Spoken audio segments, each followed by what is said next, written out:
Nous avons soif de toi. Remplis nos vies de ta présence. Esprit de Dieu. Bonjour chers frères et sœurs en Christ, ça va être tellement une joie pour moi de partager la parole de Dieu avec vous ce soir. Je voudrais préciser que nous sommes des chrétiens. Nous sommes appelés parce que l'Éternel des armées nous a appelés à le connaître. Ayant pris part, c'est-à-dire ayant ouvert notre cœur à la connaissance du Dieu parfait, maintenant notre rôle c'est de nous-mêmes commencer à prêcher l'évangile, annoncer Jésus-Christ à l'humanité. C'est ce que nous n'avons pas compris au début. Nous avons cru que les pasteurs étaient détenteurs de la parole de Dieu et que nous, on n'avait rien à faire. Au contraire, nous qui avons accepté Jésus-Christ, si nous nous mettons à prêcher l'évangile, nous nous mettons à annoncer Jésus-Christ de Nazareth, sur 500 personnes qui prêchent, qui gagnent au moins 3 personnes par individu, on se retrouve à 1500 chrétiens. On va remplir les assemblées. C'est ce qui nous a manqué. On a toujours cru que c'est les pasteurs seulement qui doivent prêcher l'évangile. Tu es sauvé pour servir.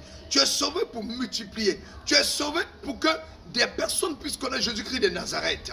Alors c'est ce que je voudrais annoncer. Nous sommes sauvés pour servir. Tu as accepté Jésus-Christ de Nazareth, ne dis pas, je n'ai pas les ministères. Non.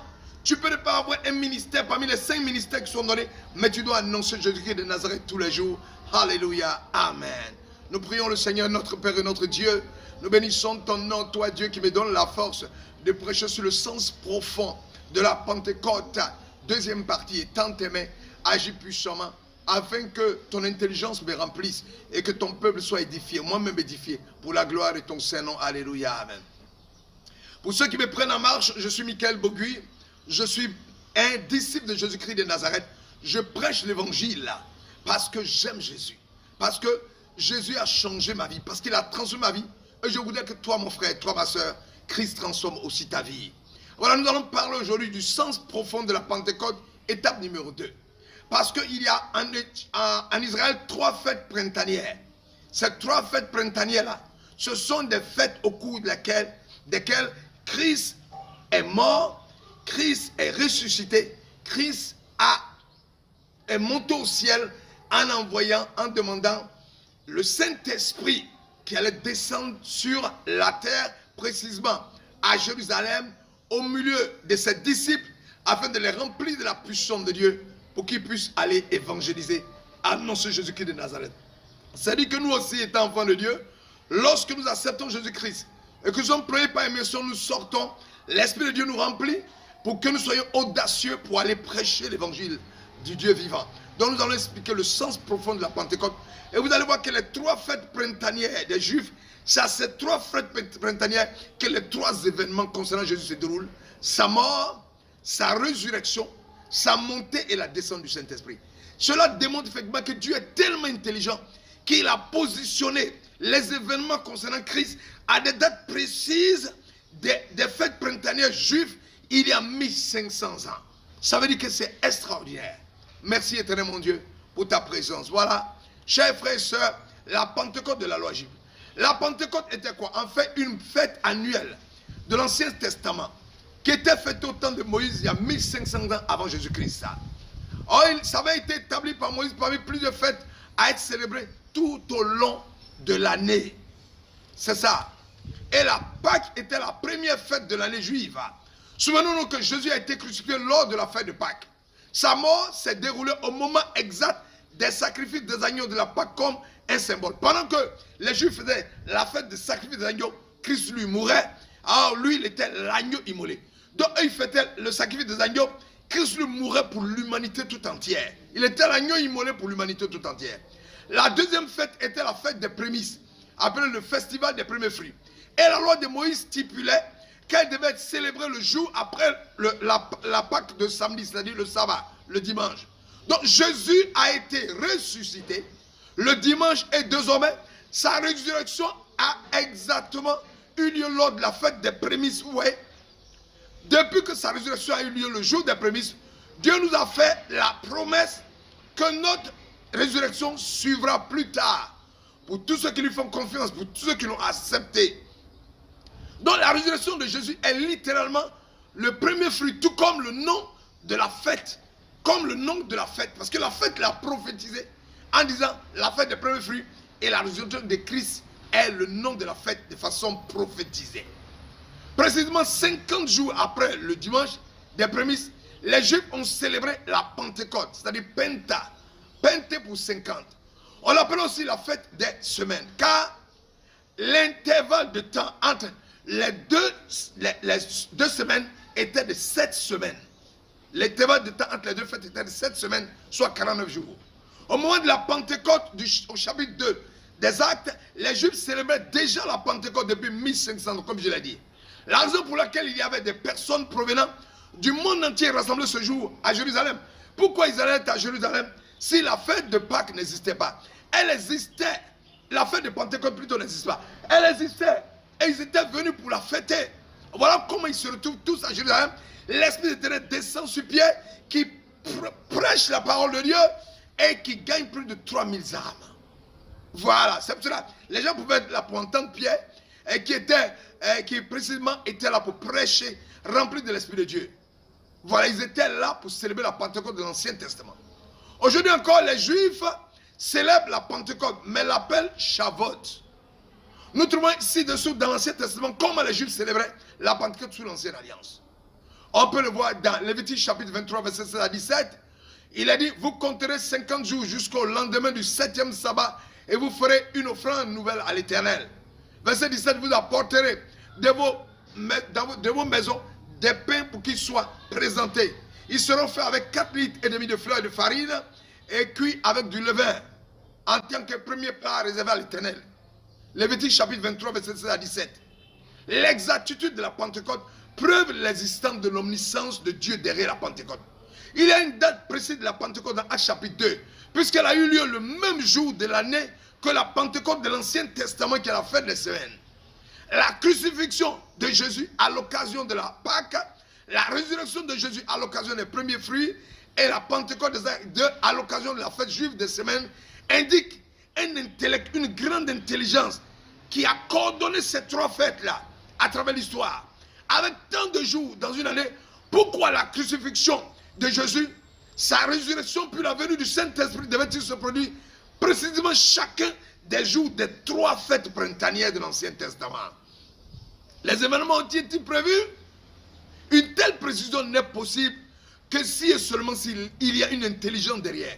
Une coordination au-delà de toute intelligence est effectivement derrière. C'est Dieu, la main de Dieu qui est derrière ces différents faits. Les événements du Nouveau Testament se sont passés précisément sur les trois fêtes de printemps de l'Ancien Testament.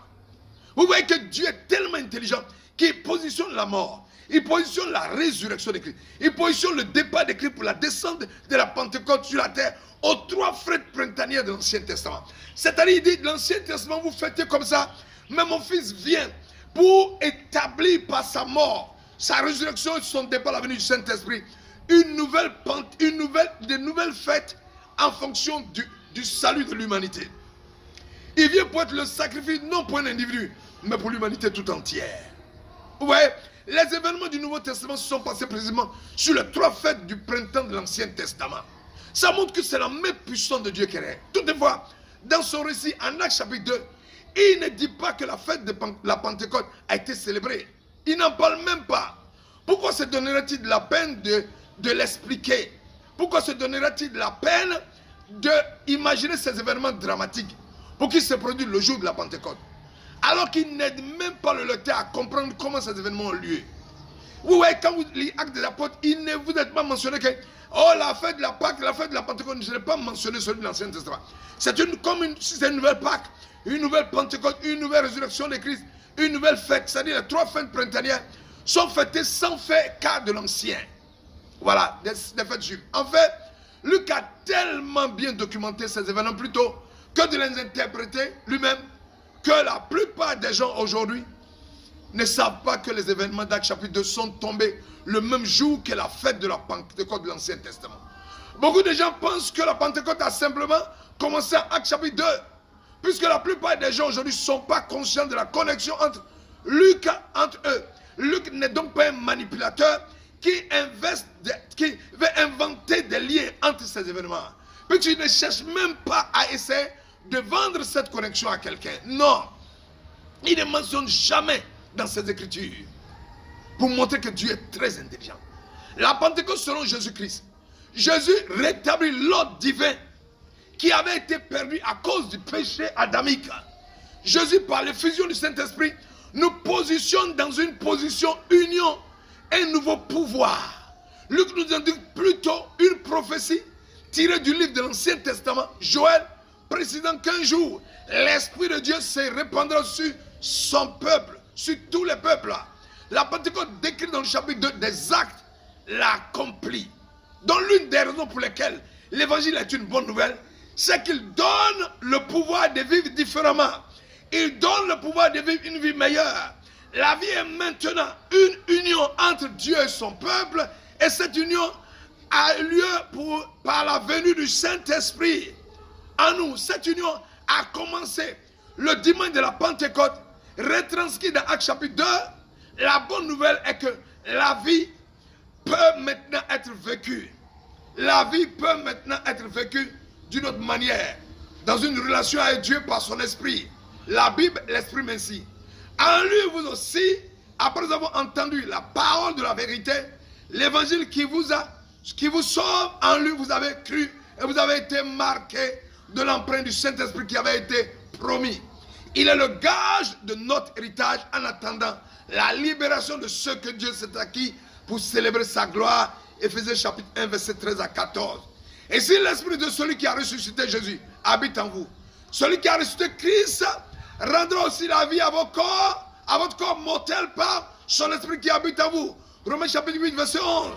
Et si l'esprit de celui qui a ressuscité Jésus habite en vous, celui qui a ressuscité Christ rendra aussi la vie à vos corps mortels par son esprit qui habite en vous. L'Esprit Saint de Dieu en nous est le premier fruit qui grandit en nous. L'Esprit est un avant-goût, une garantie d'achever notre transformation en tant qu'enfant de Dieu. L'évangile offre une vie abondante, non pas par les possessions, le plaisir, le statut, la richesse et toutes les autres bagatelles de ce monde que Salomon avait trouvé une bulle de vide, une bulle vide de sens, mais grâce à l'Esprit de Dieu qui habite en nous et à l'intérieur de nous, Dieu nous offre de nous habiter et de nous doter de pouvoir. Si tel est le cas, c'est une incroyable nouvelle. L'Ancien Testament célèbre la Pentecôte avec la cérémonie du pain fin cuit au four avec de la levure. La précision avec l'Ancien Testament, le Nouveau et la Nouvelle Pentecôte est la preuve parfaite que c'est Dieu qui est l'intellect derrière tous ces événements. Et ce cadeau puissant d'une vie abondante nous est donné. Quel est l'objectif de cette prédication? Le but de cette prédication, c'est que les croyants soient baptisés du Saint-Esprit et revêtus de la puissance nécessaire pour devenir des témoins de Christ, comme le stipule Actes chapitre 1, versets 4 à 8. Un jour qu'il prenait un repas avec eux, il leur donna ce ordre: ne vous éloignez pas de Jérusalem, mais attendez ce que le Père a promis, le don que je vous ai annoncé. Jésus monte au ciel, car Jean a été baptisé de l'eau, mais vous, dans peu de temps, vous serez baptisés du Saint-Esprit. Ceux qui étaient réunis auprès de Jésus lui demandaient alors: Seigneur, est-ce en ce temps que tu rétablis là le royaume de Dieu? Jésus leur répondit: il ne vous appartient pas de savoir quand viendront les temps et les moments, car le Père les a fixés de sa seule autorité. Mais vous recevez une force, quand le Saint-Esprit descendra sur vous, vous serez alors mes témoins à Jérusalem, dans toute la Judée et la Samarie, jusqu'aux extrémités de la terre, ou jusqu'au bout du monde. Dieu désire que chaque croyant en ce lieu soit baptisé du Saint-Esprit et revêtu de la puissance de Dieu nécessaire en vue de l'accomplissement de la tâche de l'évangélisation et de la tâche missionnaire qu'il nous a confiée. La promesse de Jésus, consignée dans Actes chapitre 1, verset 8, constitue la dernière promesse, aussi la plus importante qu'il adresse à l'Église. À cette promesse s'est accomplie pour la première fois le jour de la Pentecôte. La Pentecôte donnait le coup d'envoi d'une nouvelle mission, d'un nouveau mouvement missionnaire puissant du premier siècle. Luc décrit cet événement de la façon suivante, selon Actes chapitre 2, verset 1 à 4. Le jour de la Pentecôte, ils étaient tous ensemble dans le même lieu. Tout à coup, il vint du ciel un bruit comme celui d'un main impétueux. Il remplit toute la maison où ils étaient. Des langues semblables à des langues de feu leur apparurent séparées les unes des autres et se posèrent sur chacun Et ils furent tous remplis du Saint-Esprit et s'est mis à parler en d'autres langues selon que l'Esprit leur donnait de s'exprimer. Mais qu'est-ce que cela signifie? Cela signifie que Jésus avait commencé à accomplir la promesse qu'il avait faite dans le chapitre 1, verset 8. Les disciples ont été remplis d'une puissance surnaturelle. Ils ont été transformés au plus profond de leur être. Ils sont devenus des témoins puissants remplis de l'Esprit. Quel est le plus grand souhait aujourd'hui? Nous prions que Jésus accomplisse la promesse de Actes chapitre 1, verset 1 parmi nous aujourd'hui. La promesse de Jésus nous enseigne 4 vérités. Jésus promet de nous revêtir de puissance. C'est parce que Jésus nous a revêtis d'une puissance qui va nous confier une tâche importante.